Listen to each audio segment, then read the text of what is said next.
లో ఈడీ అధికారులు ముమ్మర సోదాలు కొనసాగిస్తున్నారు. లగ్జరీ కార్ల డీలర్ బసరత్ ఖాన్ ఇంట్లో రైడ్స్ కొనసాగుతున్నాయి. ఇప్పటికే బసరత్ ఖాన్ ను ఈడీ అధికారులు అరెస్టు చేశారు.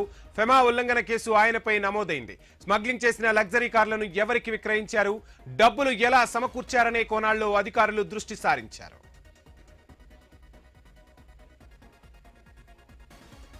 లగ్జరీ కార్ల స్మగ్లింగ్ కేసులో హైదరాబాద్ లోని గచ్చిబౌలిలో ఈడీ సోదాలు కొనసాగుతున్నాయి. ఈడీ సోదాలకు సంబంధించి ఫుల్ డీటెయిల్స్ మా ప్రతినిధి ప్రవీణ్ అందిస్తారు. ప్రవీణ్, చూస్తున్నాం మొత్తంగా లగ్జరీ కార్ల వ్యవహారం హైదరాబాద్ కు కూడా చేరింది. ఈడీ అధికారులు రైడ్స్ చేస్తున్నట్టుగా తెలుస్తుంది. ఎక్కడెక్కడ ఈ రైడ్స్ కొనసాగుతున్నాయి, ఫుల్ డీటెయిల్స్ ఏంటి? వంశీ, అయితే హైదరాబాద్ లో లగ్జరీ కార్ల విషయంలో ఈడీ సోదాలు అయితే నిర్వహిస్తున్నారు. గతంలో కూడా ఈడీ ఓసారి అరెస్ట్ చేసిన సమాచారం మేరకు బసరత్ ఖాన్ ఇప్పటికే అహ్మదాబాద్ నుండి అయితే అధికారుల చేత అరెస్ట్ కాగా గతంలో డైరెక్టర్ ఆఫ్ రెవెన్యూ ఇంటెలిజెన్సీ డిఆర్ఐ కూడా ఆయన పైన కేసు నమోదు చేసింది. అమెరికా, జపాన్ నుండి దిగుమతి చేసినటువంటి లగ్జరీ కార్లను దుబాయ్, శ్రీలంక మార్గం నుండి తెచ్చి ఎడమ స్టీరింగ్ వాహనాలని కుడివైపు స్టీరింగ్ గా మార్చి తక్కువ ధరకు డిక్లేర్ చేసినట్టుగా ఆరోపణలు ఉన్నాయి. ఈ తప్పుడు డాక్యుమెంట్ల కారణంగా ప్రభుత్వానికి దాదాపు 25 కోట్ల నష్టం వాటిల్లిందని అధికారులు కూడా తెలిపారు.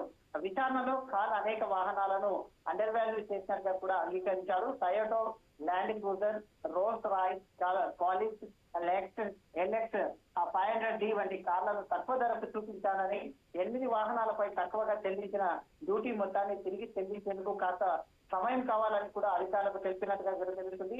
ఈ వ్యవహారం మొత్తం రాజకీయ రంగంలోనూ కూడా తీవ్ర చర్చాంశనీయమైంది. ఇటు బీజేపీ నేత కేంద్ర మంత్రి Bandi Sanjay car party smuggling luxury కార్ల మీద కూడా నడుస్తుంది. అదేవిధంగా ఆ కేటీఆర్ ఎందుకు బరాసత్ కార్ దిగుమతి చేసి ల్యాండ్ క్రూజర్ లో కనిపిస్తున్నాడు అంటూ కూడా అయితే వార్తలు వస్తున్న నేపథ్యంలో అయితే దీనిపైన బీఆర్ఎస్ నేతలు స్పందిస్తూ ఆ కారు సాధారణంగా కొనుగోలు ప్రక్రియలుగా తీసుకున్నామంటూ కూడా చెప్తున్నారు.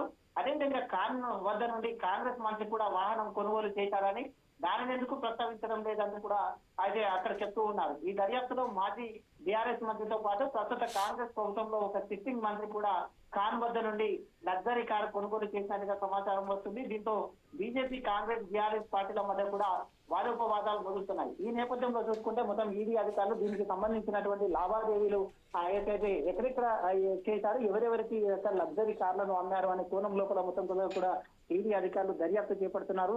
ఈ రోజు అయితే కాసేపటి క్రితమే ప్రారంభమైనటువంటి ఈడీ సోదాలు ఈ లావాదేవీలకు సంబంధించి మొత్తం టోటల్ కూడా ఇంకా ఈడీ సోదాలు కంటిన్యూగా కొనసాగుతున్నాయి. Right, thank you Praveen.